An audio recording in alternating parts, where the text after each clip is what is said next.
We are back here at Hearthstone Masters Arlington, here in Arlington, Texas. Doa and Sottle, we've set aside our differences. We've talked about the Twilight thing, and he's fine with it now. I definitely am not. He's okay with it. I've never been as offended in my life, Doa. It was disgraceful. Call a man a Twilight fan. If you want to talk Buffy, I'm down. We can do that all day long. But Twilight, no. Off the table. You like the Vampire Slayers? Yes. Buffy, Blade. A Blade is sick, yeah. Van Helsing. Sure, yeah. Simon Belmont. Yeah, absolutely. All the other Belmonts. There's many Belmonts During at this point. my brief excursion into Smash, because I'm usually a fighting game player, but I thought I'd play a party game for a while instead. I was a Belmont player. A middle school children's card game. Exactly, yeah. That's good. Abraham Lincoln. Vampire Hunter. Oh, yeah. No, that movie was made. I get that reference, yeah. I'm sorry to say that movie was made, ladies and gentlemen.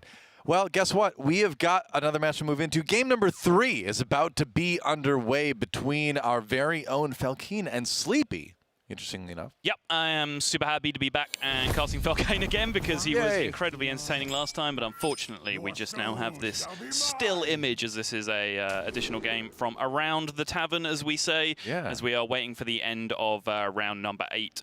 sleepii at 6-1. Unfortunately, his friend Grumpy dropped out at 0-3 on day 1, but Doc, Dopey, Angry did not make it very far. They did not, no, but he is here flying the flag.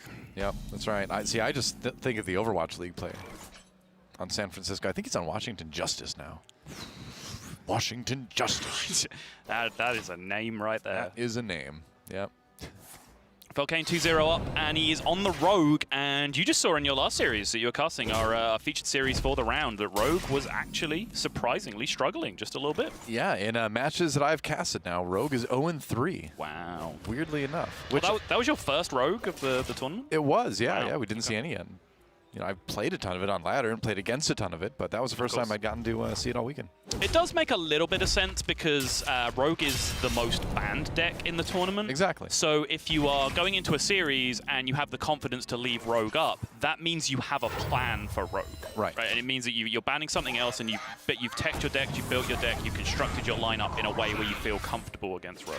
That's the idea. So it does make a little bit of sense when you look at it like that, but still very surprising to see what is, you know, perhaps the power deck in the metagame right now, going down 0-3 in the previous series. So right now it's kind of a battle for board control, and this will definitely help Felkeine take it for a little while. A 1-4 and a 1-2 certainly going to help him get the edge, and decent lackeys as well.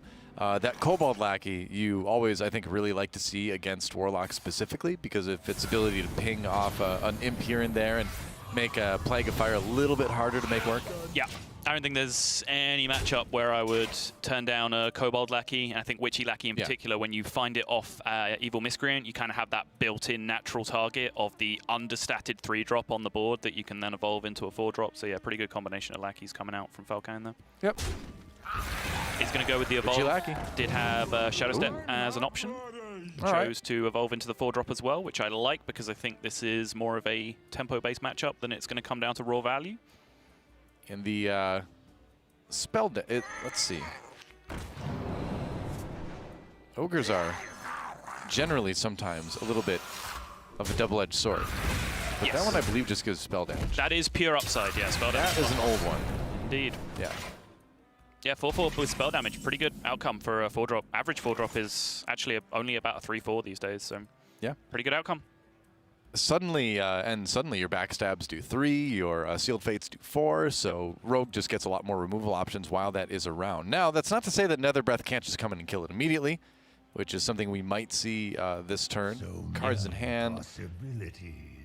It's super relevant based on the position in the game as well, because you could be expecting your opponent to drop Shield of Galakron right there going into their turn 5. Right. And then with the spell damage, you just have a clean Eviscerate on the Shield of Galakron to be able to push through, so it could have ended up being very, very relevant. Yep, had to get rid of it, and heads up play by sleepii to realize that he could tap into the perfect Dark Skies there. Shield of Galakron is the draw. He's got that other... Another blast in his hand.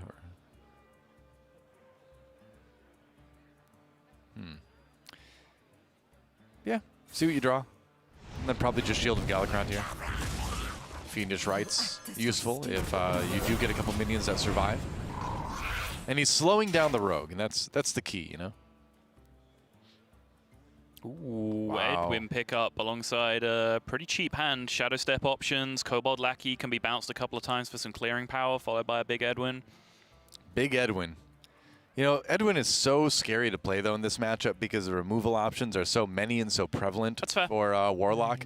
So you always kind of wonder, I think, in this matchup specifically as a rogue, like, do I really want to go for that huge Van Cleef turn when there's such a good chance that he's just going to immediately get roasted? All right. Kobold Lackey into Eviscerate will finish off the Shield of Galakron, just pushing some more damage to face. I like this. I like him saying, all right, use your removal. I'm going to hold on to this Van Cleef for a little while until I have a better sense about what's in this giant hand that you have.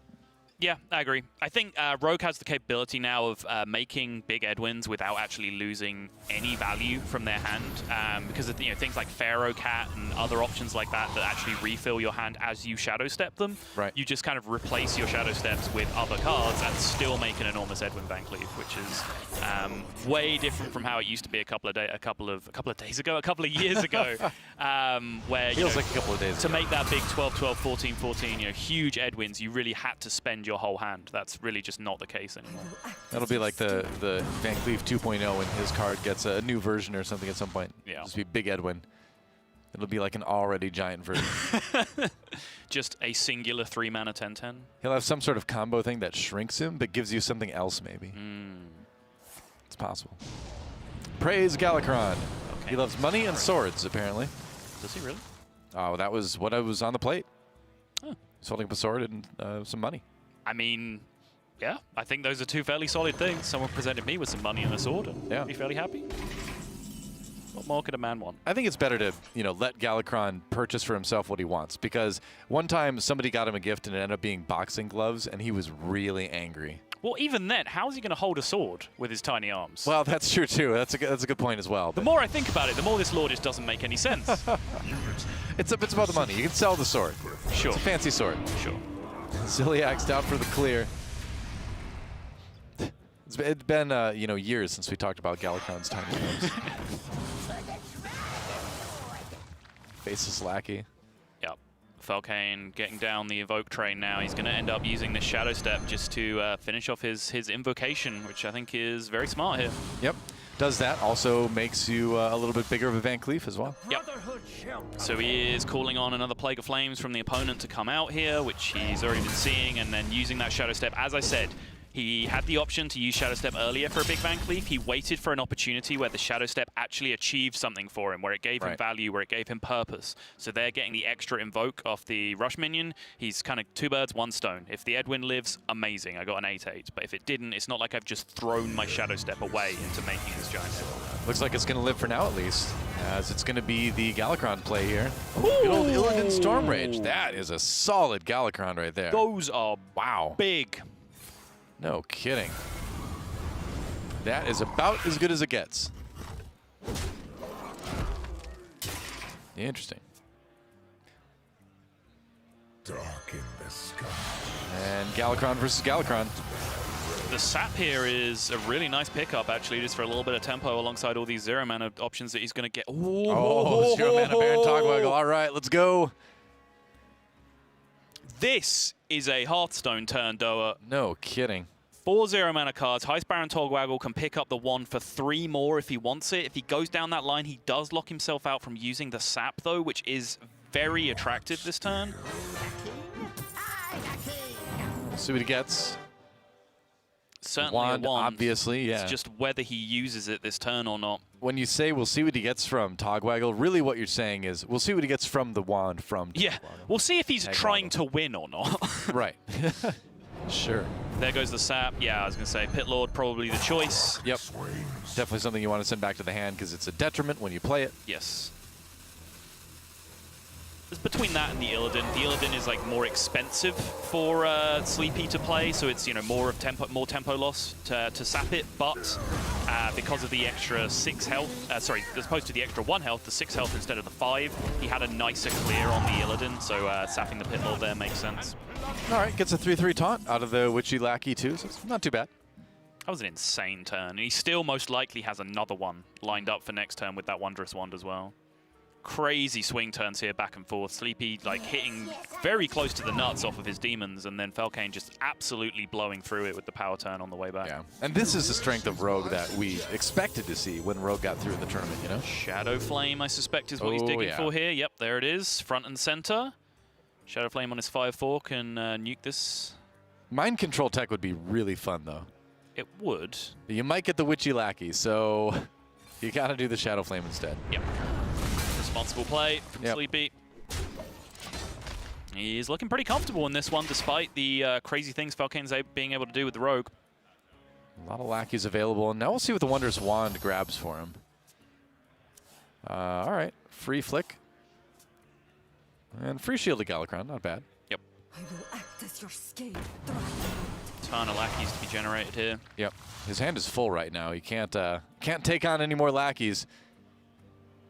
His business is getting a little bit too big. He might need to lay a few lackeys off. Hopefully not. The holidays in Azeroth are coming up soon. Actually, I don't know. I don't think they are. I totally would have believed you. Should have just committed to. Oh, no!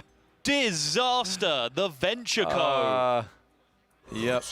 It's like a 1 in 90 outcome on the 5-drop to lock yourself out of the huge tempo this turn. It's crazy. I'm shocked at how often that happens. I feel like I see the Venture Code Mercenary a lot. I'd say it happens about 1 in 90 times. You'd think so, but I've had it happen in my games multiple times. Oh, I know Soda. Sure, but in real life, where statistics don't always reflect reality. In the world of my biased anecdotal evidence, which I am calling real life. Right. Yes, That's from my real life. That's true, that's fair. Yeah. Can't argue with that. No. So I won't. It's wise. So, Mortal Coil first, as he goes for the board clear here. The Annihilation.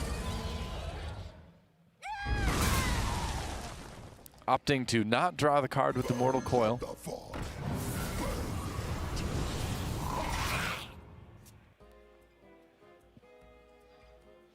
Praise Galakron.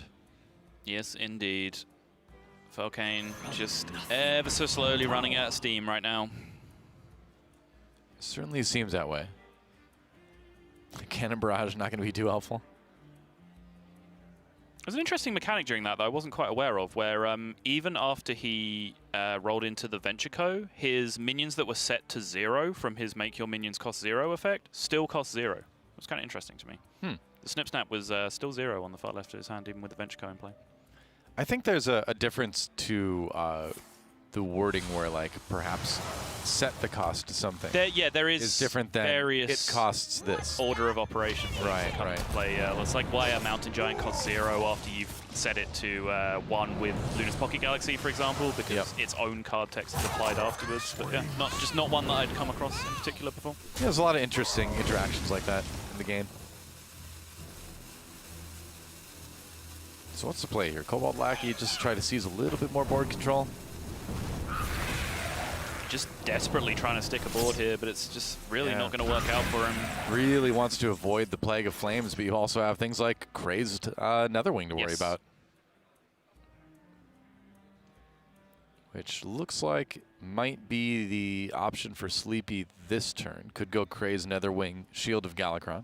Yeah, he's also at 33, so I wonder if there's any point where he just starts disrespecting Felkeine's pressure and just kind of blows past it with his own Dragon Queen Alexstrasza, just tries to counterpunch. I think those are the two big questions, right? Where it's like, how aggressive, how greedy do you want to be? Right. Because the fact that he's got 33 effective health right now, I think you can say Dragon Queen Alexstrasza is a pretty exciting option. Thinking about it a long time. Does go with the Dragon Queen. Yeah, I like this. Yeah. This makes the most sense to me. All right. Azure Explorer and Rottennest Drake. Gets another Drake out of that.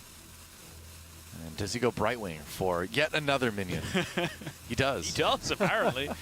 Didn't like the look of the expensive options. Yeah, I mean, it counters a little bit of removal. I like it. Just plays the Rock Fist as a 6/5. Really, he had the opportunity, I guess, the 1 in 3 to be able to kill the 5/4 there. Rolled the dice and then chose to send the damage.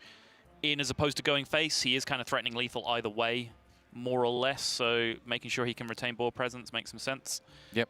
There is the Leroy Shadow Step combination now for Felkeine. He has a couple of Goblin Lackeys to add damage to that, but he's still some way off. I really like the choice of the Brightwing as well, because it keeps a dragon in his hand to keep Kray's Netherwing activated as well. Sure. We have seen players struggle with Kray's Netherwings not being active when they play them earlier. Yeah, Felkeine knows all about that. on the other side of the board, which I do feel a little bit bad about now that I've learned that the man is colorblind, but nah, I'm gonna still rag him about it, don't worry. It happens to the best of us. It does. And he could make a truly massive snip snap here. Stop right there, that's perfect. That's my favorite size of snip snap. Just keep it right there. I think, 79. There's one player in the tournament that will be very disappointed. There is indeed. Yeah. All right. And Shadow Step Snip Snap for another turn of snip snapping. Yes. Yep, very cute play. Not seen too often, but something that you do have to be aware of.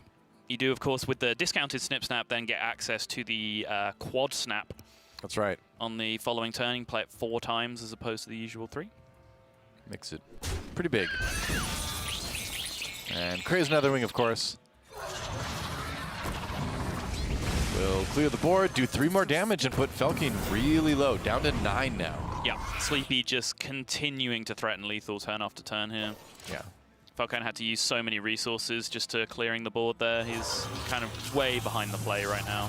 And the thing to draw attention to right now is that Felkeine is up 2-0 in this series, so sleepii needs to win this game to stay alive, basically. That's a pretty big play for Felkeine. Gets a good amount of healing here, gets Ziliax out on the board.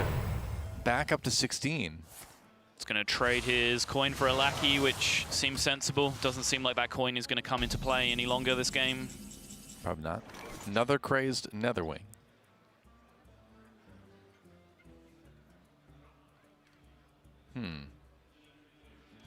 Looking for ways that sleepii can deal with this without giving Felkeine the classic Reno treatment, but it's not looking too easy. I think he is going to have to give him the full heal. Yeah, it seems like it might be the case. And that does put Felkeine right back into it again. Yeah, I mean, it does in terms of her health total, but he's still so far behind in terms of, resources, both in hand and just overall remaining in deck, that I think he's still going to struggle from this position. Perhaps time for the snip snap from sleepii. And as he decides what to do. Oh, yeah. I was wondering about that. Godfrey, interesting. So they put together a big Godfrey play. But this, wait, doesn't this stop on 7 on the big snip snap? Oh no, because it kills the 1/1s from his own snip snap first. Yeah, no, he's right. He is absolutely right. Wow, math genius right there. Yep. Yeah, I wasn't accounting for his own death rattle on the snip snap. That's actually a really nice catch. Ethereal Lackey. We'll see what spell it finds for Felkeine. Draw the rest of your deck. I don't think he's going to help you right now. Goes for the Violet Haze. Aw. Mecharoo. Mecharoo sadness. Nice clean kill with the Faceless Corruptor. Gives himself a 4/4 on the board. Doomsayer comes in at an interesting time. Yeah, if he's tracking accurately, he knows this Doomsayer is not going to get much use because there is a Seal of Fate that he hasn't seen yet, which is, odds on to be in Felkeine's hand at this point. So the Doomsayer really not going to achieve a great deal. Wondering whether this Pit Lord just gets back in play. He can very much afford to play it right now. It's just a very chunky, stable minion that he can use to lock Felkeine out of the game. Yeah, I mean, if there was ever going to be any time to play it, it would be now in this game. It's not going to get any easier. Right.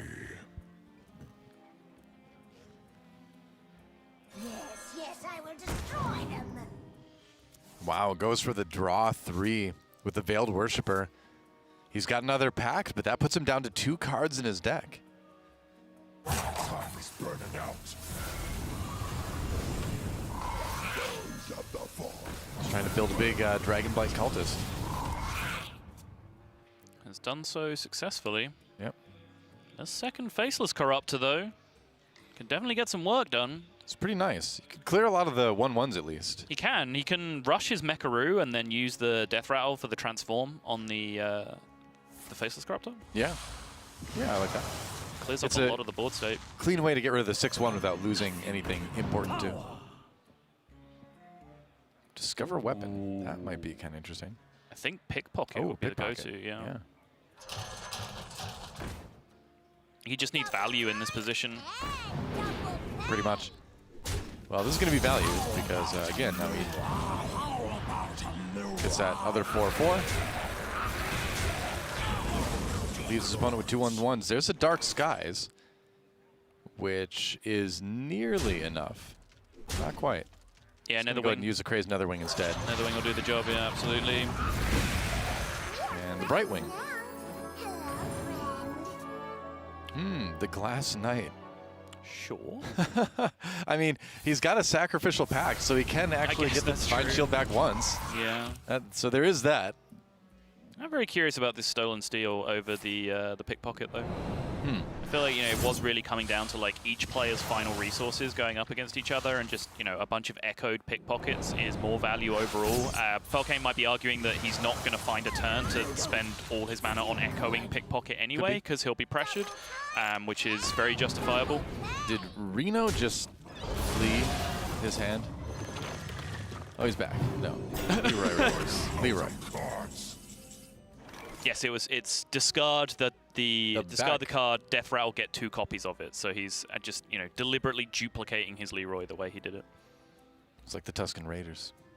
They'll be back and in his Leroy the way he did it. It's like the Tuscan Raiders. They'll be back and in greater numbers. There you go. Also aggressive, like Leroy Jenkins. Yeah. Is this he's considering Plague of Flames here, really? Is he? I mean, he will be accounting for all the cards that have been used far better than I am in his position. I suppose. I guess he's saying that there's nothing else left that he needs to kill. That's bold. He's left himself in a position now where he is fatiguing very quickly because of that excess card draw. Yeah. And with 12 damage burst from this Leroy Jenkins to come through, 13 even with the Goblin Lackey on top of that if he can split it up over 2 turns. Double Leroy. Oh, Wrench Caliber! Oh, wow. Oh my goodness. That could be so big. That's so much extra damage. Wow. Yeah, nothing like the guaranteed damage when the only thing your opponent can draw is the bomb. Makes a 1/3 taunt with the Titanic Lackey, swings Beautiful. the Wrench Caliber to face. That's 8 damage already just off this first bomb. The Fatigue Tick is going to hit Sleepy as well. We can't see Sleepy right now, but I'm pretty sure his face looks like his face in the picture we have. He's just like, really? Felkeine's just set up lethal. He just has lethal next turn. Yeah.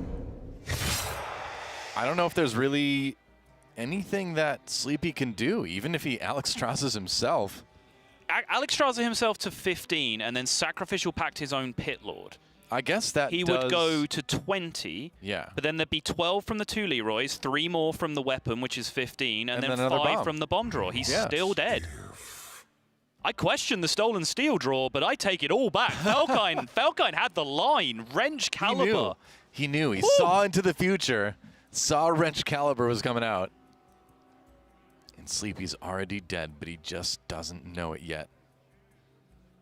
That's insane. Wow, what an end to not just game, but the series too, remember? This is going to win the entire series for Felkeine. Absolutely. Going up to 7-1 on the day. Unless there's some sort of shocking surprise that Sleepy can pull out of somewhere, but I don't think there is. I don't think there is, basically, based on what he's got. You have to Alexstrasser yourself. I wish we could see his face with this next turn here. Gets the Divine Shield back on the Glass Knight just for that final fanfare. That's the important But it's not part. going to mean anything. 12 from Leroy, 3 from the weapon, 5 from the bomb. Still has the Fatigue Tick as overkill as well. Felkeine set that up so well. I thought Sleepy was in full control of that matchup. I guess my one question is whether he needed to draw those 3 cards towards the end of the game when he was when he essentially flipped the fatigue race on his head and left himself in the position where he was the one losing to fatigue. If I had to go back and look at something, that is what I would look at. It was a bit of a surprising play at the time. I want to focus on Felkeine, who set that up so nicely towards the end there. Obviously, little nice roll of the dice as he hits the Wrench Caliber, which was by far the most aggressive weapon you can find in that spot when the deck is empty. Just so much more damage than anything else when you factor in the bombs. But he'd engineered that scenario with the deliberate duplication of the Leroy from the discard and replace in his hand. So good, so well played. Well, that's the thing, is that some people, you know, it's like, yeah, there's always an element of luck to it as well, but the best players will put themselves in situations like that where they will get the most benefit and the highest chance of capitalizing from good fortune from cards like that. Yep. So, yeah. And, you know, just following up what I said earlier, last time we saw Felkeine, like, I'm really rooting for the new Grandmasters for 2020 to have a good showing in these events, because I do really want people to appreciate that they grinded all year last year to achieve those spots and that they are there 100% on merit. And I want them to go in with fan support and people behind them thinking that they are strong players. Those are the kind of games that I want to see from these Grandmasters. Hey, it's another 3-0 deep into day 2 in the tournament, and that it doesn't get much more impressive than that, right? Absolutely. I mean, Felkeine going up to 7-1 on the day, I believe. So one more round of Swiss play for him, and a shoo-in for the playoffs tomorrow, it seems like. Yep, and I know there's a couple of other players who are there and thereabouts. Dead Draw, fellow UK representative, someone who managed to make 2 top 8s last year in Masters Tours, and yet somehow, inexplicably, is not a Grandmasters for Grandmaster for this season, which is heartbreaking for, you know, someone I'd root for as a fellow UK player. Sure. He's again doing very, very well in this tournament, so I'm looking out for him. Great to see. Well, we will take a break, and when we come back, more action here from Arlington. Almost done with day number 2, but still more games to see. Don't go anywhere. We'll be back for more Hearthstone right after this. Hearthstone Masters Tour Arlington is brought to you by T-Mobile. Rank up with America's first and only nationwide 5G network.